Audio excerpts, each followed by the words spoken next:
Well, hello, YouTube fellas and gals. So today's romance set is lot 54, and these are still 10 for $2.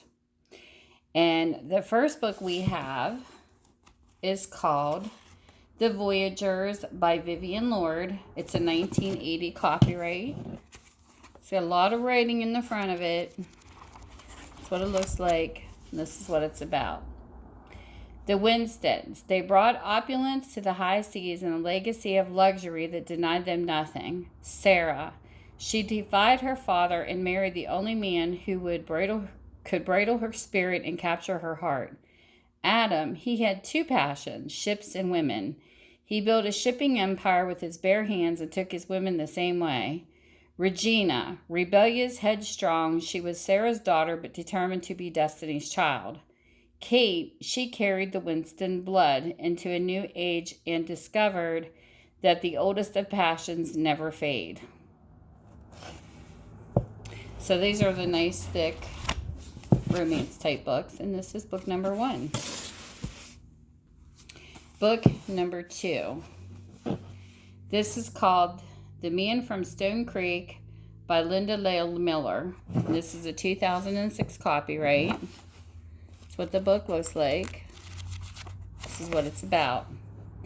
There was trouble in Haven, Arizona, and Ranger Sam O'Blivion was determined to sort it out. Badge and gun hidden, he arrived posing as the new school teacher and discovered his first task was to bring the Rough Ranger's children under control.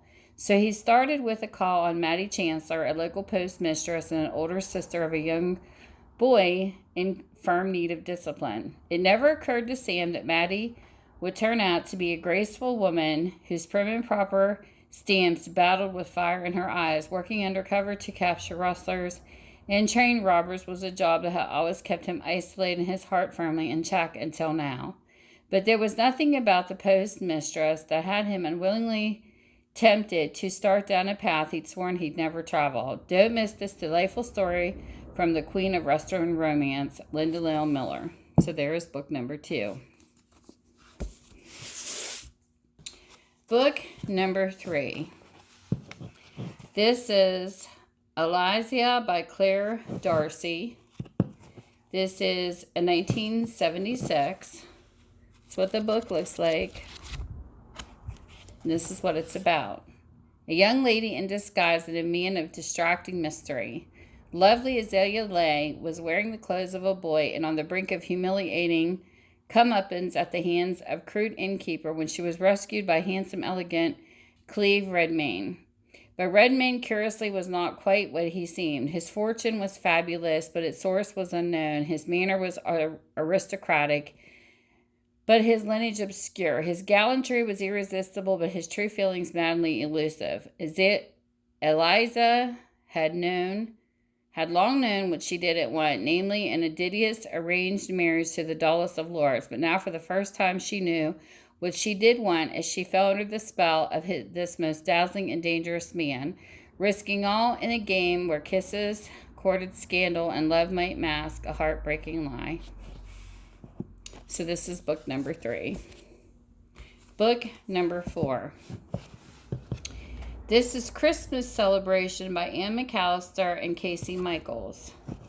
This is a 1988 copyright. That's what the book looks like. This is what it's about. First she jilted him, then she jailed him, and she said she wanted back in his life. Half Navajo journalist Chase Whitlaw had a one-word answer for that, and it wasn't yes, sure. He wanted a wife and family. He was tired of being the only remaining bachelor in his Southern California crowd. But give Joanna Hancock Smith another chance, not on his life. What was he complaining about, Joanna wondered. 5 years ago, when she left him at the altar, she saved them both from disaster. Now, like the Christmas gift, she was giving Chase a chance to have what he wanted, but this time, was he ready? To Marry at Christmas by Kasey Michaels. A wedding was an expression of a couple's love, at least that's what Elizabeth Chatham had and Nicholas Lancaster thought before they tried to plan one, because it was when they realized that a wedding is the test of a couple's love, and if they survived it, they'd be set for life. But could their love outlast the trauma? Between Elizabeth's family dreams of a large festive gathering and Nikolai's father's plans for an elegant reception, the idea of eloping was looking better and better. So that's book number 4. Just in time for Christmas. Book number 5. This is Rebel Bride by Brenna McCarthy. It is a 1984 copyright. Got a little bit of writing in it. That's what the book looks like. This is what it's about. Confederate brute. Another Rollins was furious. She was ready to hang for being a Union spy. How dare Southern Major Brant Faulkner suggest she warm his bed to save her life? But when his demanding lips closed over hers and his powerful arms captured her slender waist, the curvaceous beauty forgot all about dying and felt she'd gone straight to heaven. Yankee Vixen. Brant Faulkner was incensed. A mere woman had infiltrated his camp and nearly stolen some secret documents. He knew he should order her locked in chains, but one glance at her alluring body, one touch of her satiny flesh, and he was gripped by the fever of desire. Brant couldn't savor her pleasures then, set her free for one night of amorous passion. He would trap her by his side and keep her forever as his. So there is book number 5. Book number 6. This is called Now and Forever by Helen Mittermeyer. It is a 1988 copyright. That's what the book looks like. That's what it's about. Golden Touch. He was a Wall Street legend, a man with a golden touch. Venus had heard the stories about Eli Weldon Tate, but nothing could have prepared her for the man himself. Strong, decisive, formidable, Eli gave life to his legend as he swept Venus off her feet. But Venus Wayne had to be careful. She'd lost so much, her business, her partner, her home. She couldn't afford to lose her heart too. But with each caress, with each heated kiss and tender touch, Eli was winning her over. And Eli Weldon Tate was a man who played for keeps. So here is book number 7. This one is called Savage Dawn by Kathleen Drymon. This is a 1984. It's a date. This is what it looks like. This is what it's about. He was undeniably male. Lisa should have been terrified of the Austin Indian who attacked her carriage and took her captive. Instead, the touch of the silver fox's hand was like magic against her silken skin, and possession by his powerful flesh made her melt into wild, reckless rapture. She couldn't deny she wanted this. Blackfoot warrior more than any man she had ever known. Only wanting wasn't enough. She needed the promise of his forbidden love. She was undeniably female. Consumed by a passion beyond his control, Silver Fox had no choice but to make the enchanted golden goddess his own. He drew her into his muscular arms, kissed her again and again, unable to contain the fire her luscious curves aroused. From the moment he gazed into her innocent violet eyes, his fate to love her had been sealed. He would be her master, make her body his slave, and surrender his heart until the savage dawn. Wow. Filled with passion on that one. Then we have number 8.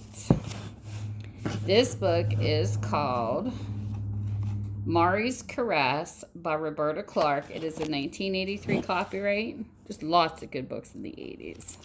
That's what the book looks like. Looks like some of the pages kind of like crumbled off a little bit. Paradise of Passion was just a scant covering over her sumptuous flesh. Mari was enjoying her swim in the sparkling bay. It was her private world where she could dream of rapture and unbridled love, until Matthew Loring came along. His knowing eyes promised a lifetime of pleasure. His hard-muscled body made her weak with desire. Startled by his presence, Mari quickly swam away, but in her heart she yearned to possess this handsome stranger. Lagoon of Love. Matthew was mesmerized by the gorgeous golden creature in the aqua lagoon. The flimsy cloth accented her luscious curves. With her long dark hair seductively surrounded her, the taste of her honey lips would be like heaven. To hold her in his arms would be divine. But when Matt tried to catch the sensuous beauty, she suddenly vanished. Now that he had finally found his perfect woman, was he only to lose her and be caught forever in the spell of Mari's caress? Wow. There's number 8. Book number 9. This is a nice big one. This one here is called Firefly by Maeve Binchy. It is a 1988, and it is one big book. It's got pictures of people in it, characters, a little bit of writing down there, and look how thick this book is. Woo, lots of reading. This one here is 662 pages long. Oof, check that out. It was the summer of warmth. Kate, Ryan, and her husband John have been rollicking pub in the Irish village of Montfern. Lovely 12-year-old twins and such wonderful dreams. It was the summer of innocence. But all that's about to change this fateful summer of 1962 when American millionaire Patrick O'Neill comes to town with his irresistible charm and pocket full of money, when love and hate vie for town's quiet heart and old traditions begin to crumble away. It was the summer of love that would never come again. A time had been captured forever in Maeve Binchy's compelling family drama, a novel you'll never forget. So there you go. She kind of left a lot of mystery in that synopsis. Then we have book number 10. This one here is called Rogue of Gore by John Norman. It is a 1981 copyright. This is what the book looks like. This is what it's about. John Marshall learned the meaning of manhood and the power of women, both dominant and submissive, when he was kidnapped from Earth. This is kind of a little sci-fi. To counter Earth called Gore.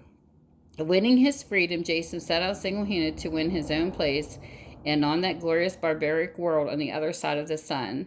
His intent was to find the girl who had been enslaved with him, but the quest thrust him smack in the middle of the war that raged between Imperial R and Solarian Confederation and the secret schemes of the pirate armada that sought control of the mighty trading artery of fighting cities. So there, you have a little bit of love and a little bit of sci-fi. So there is book number 10. And if you are interested, you send me an email at tammysmakeuptreats@gmail.com and you tell me you are interested in lot 54. Or you can message me on Facebook under Menda's Bookstore and more. And let me know if you're interested. So with that, I will post it to my Etsy if you are and send you a link. And you can go pick it up and it's checkout, just like Amazon, real quick if you've never heard of Etsy. So with that, you have a great time, whatever your time zone is. And I will see you soon. Bye.